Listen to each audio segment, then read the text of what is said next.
hard to believe that it's been 25 years, 1993, here in Phoenix, that Mario Andretti had his last IndyCar win. It is hard to believe. That was a long time ago.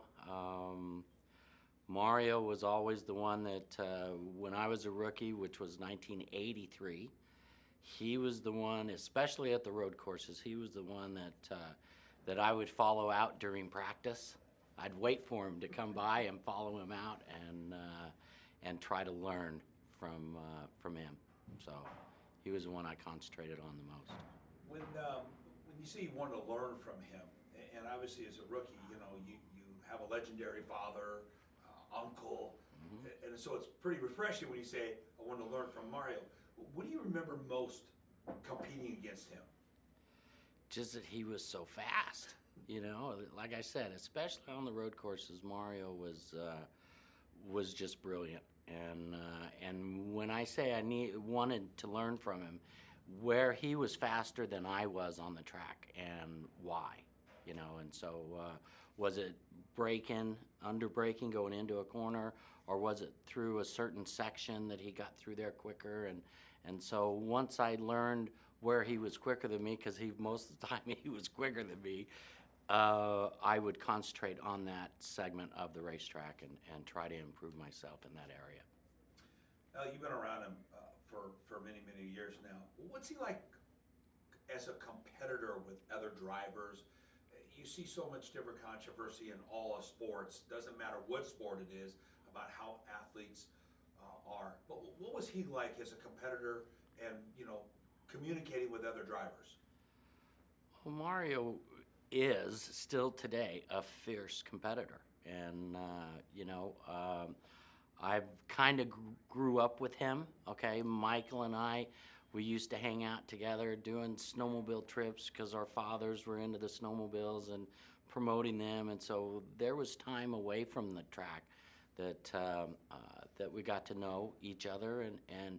And no matter what it was always competing. It was always being better and better and better. And there was certain sayings that Mario would say that sunk in and meant a lot, and so I would always remember that. I remember him saying that you have to work at this 24/7. That there's no time that you're not thinking about the race car, the race team, how to improve yourself, and so on. And it's 24/7, and another one would be, God's eyes are on you at Indianapolis. That was another one, and Indy can make you or break you. And the first time I heard those sayings was Mario who said it.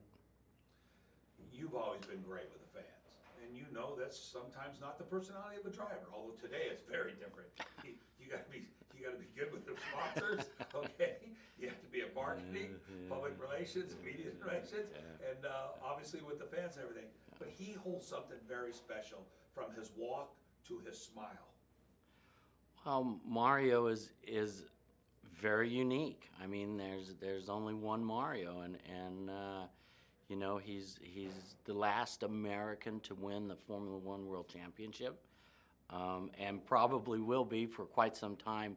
As you're saying that the culture of racing has changed, and the driver today has to be so many different things, and so super political, and so Mario is one of the greatest drivers of all time. People sometimes say entertainers, athletes, it doesn't matter. But, he's a real intense personality. Well, he's kind of standoffish. He's, a little reserved or arrogant or whatever. What would you say Mario's personality is? Mystique. just a big mystery, I mean, over the years I've seen Mario in his different personalities, fierce competitor, a real gentleman at a cocktail party, talking to the fans and all that, and growing up with him, with my father and everything. My father and Mario were teammates, and so I've seen a lot of Mario, and I've heard my dad talk about Mario, and it's all those same things, I mean, I remember my dad saying that everybody freaked out at Indianapolis when Mario drove it to the 1 marker. Okay, and that's when, back in the old days, when we didn't have wings on the cars and all that kind of stuff, and they just went super fast down the straightaway, and they had to slow it down in the corners and brakes and all that kind of stuff at Indy, and so he was fast from the first time he ever sat in a race car. Looking back from when you were growing up and were racing, during your career, is there anything that you remember that he accomplished or did that still to this day you go, man, I remember that? There's too many things I remember about Mario. Just that,